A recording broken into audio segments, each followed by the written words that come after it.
Dr. Joseph Mengele stood on the platform and with a flick of his finger sent tens of thousands to the gas chambers. The world has witnessed many faces of evil in times of war, but few have left behind a legacy of horror as haunting as Joseph Mengele.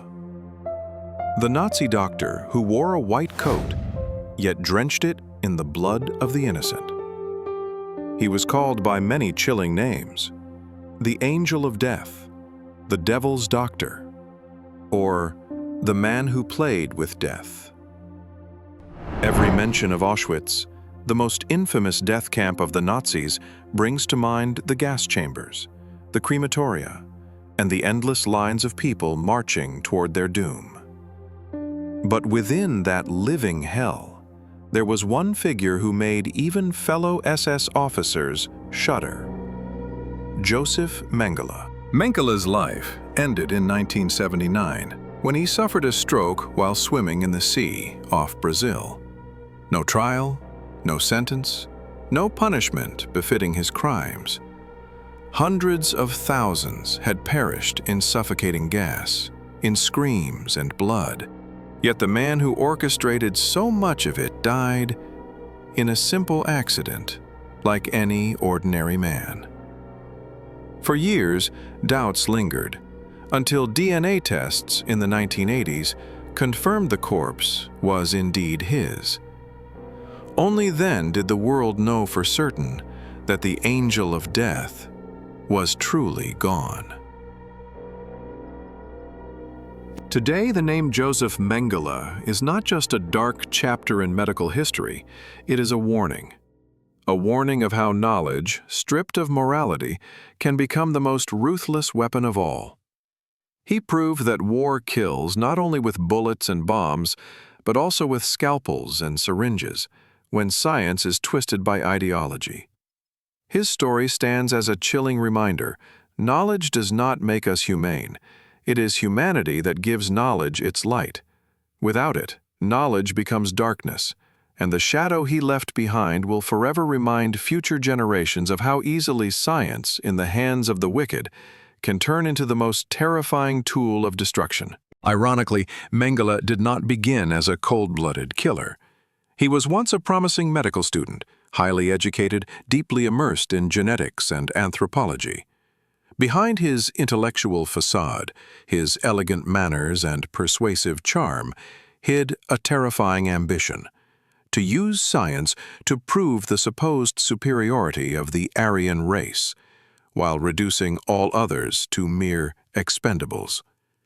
It was the moment when knowledge stopped serving humanity and instead became the instrument of a collective nightmare. In 1943, Mengele was assigned to Auschwitz. From the moment he arrived, hell itself gained another merciless overseer. Picture the scene: a train packed with Jews, after days of suffocation in cramped wooden wagons, thirsting, starving, barely alive.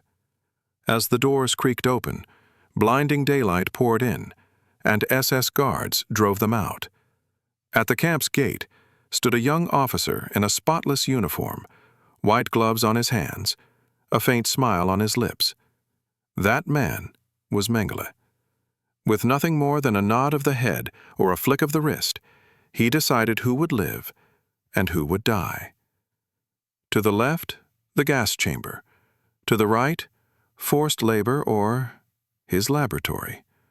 A simple gesture, yet it carried the weight of thousands of death sentences. For Mengele, this was not a mere duty. It was a game of absolute power, where he played the role of God. He smiled as he granted mercy, and remained cold when he condemned to death. The trembling of men, women, and children before his gloved hand became for him a scene to savor, a performance of cruelty on a stage of blood. What set him apart was not just the killing itself, but the twisted enjoyment he drew from controlling life and death. Among all his crimes, the most infamous were his experiments on twins. Whenever he discovered a pair among the arriving prisoners, he immediately separated them from their families. He smiled, patted their shoulders, even offered candy, planting the cruel illusion that they had been chosen for something special. In reality, it was a one-way ticket to a nightmare. In his laboratory, he injected chemicals into children's eyes, hoping to turn them blue for the Aryan ideal. Many screamed in agony, blood streaming from their sockets, left blind forever. At times, he dissected one child while it was still alive to compare its organs with its twin. He deliberately killed one, keeping the other alive just to observe the reaction. In the end, nearly all twins met the same fate, dead on his operating table, reduced to specimens in his monstrous pursuit of science. But Mengele's cruelty did not stop with twins. He conducted countless experiments on pregnant women, injecting chemicals into their wombs, forcing abortions, even attempting grotesque procedures like uterus transplants in pursuit of artificial reproduction for the Aryan race. Most mothers died along with their unborn children. Disabled children, the elderly, and anyone deemed imperfect became test subjects for surgeries without anesthesia. To Mengele, human beings were no longer people. They were raw material to be cut open, injected, and discarded. The Nazis dreamed of creating super soldiers. Mengele and other SS doctors sought to push the human body to its breaking point.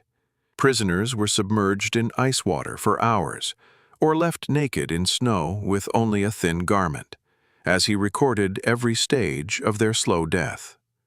Some begged to be shot, to end their suffering quickly, but he refused. He wanted to observe every moment the body shut down. He injected healthy prisoners with tuberculosis, malaria, and typhoid, watching the diseases take hold. Limbs were amputated, then grotesquely grafted onto others, always ending in agony and death. This was not medicine. It was sadism, wearing the mask of science. What made him even more terrifying was his dual nature. At times, Mengele appeared almost gentle. He sang songs to children, told them stories, handed out sweets, convincing them they had found a savior, and then he sent them to the operating table. His evil was not only in the killing, but in the way he manipulated hope, turning trust into betrayal, and innocence into despair. It was psychological torture before the physical one. In 1945, as the Red Army closed in on Auschwitz, Mengele fled. Unlike many SS doctors who faced trial at Nuremberg, he slipped away from justice. With forged papers, he crossed into Austria, Italy, and eventually South America. By 1949, under the false name Helmut Gregor, he arrived in Argentina. There, he lived comfortably, opening a private clinic, attending parties, sipping coffee, while across the ocean, survivors of Auschwitz described his monstrous crimes before international courts. Later, he moved to Paraguay and Brazil, repeatedly escaping capture by Israeli intelligence. The world raged, but he remained free, walking under the sun while his victims lay in ashes.